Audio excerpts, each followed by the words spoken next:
This is my July celebratory walk. I'm taking nature's hand. The gifts that July gives us are all about being, not doing.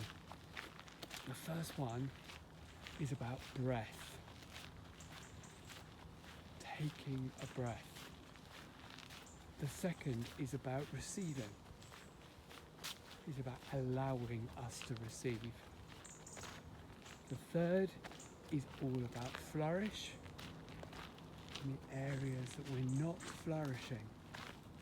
And the fourth and final one is about our freedom, our personal sense of freedom.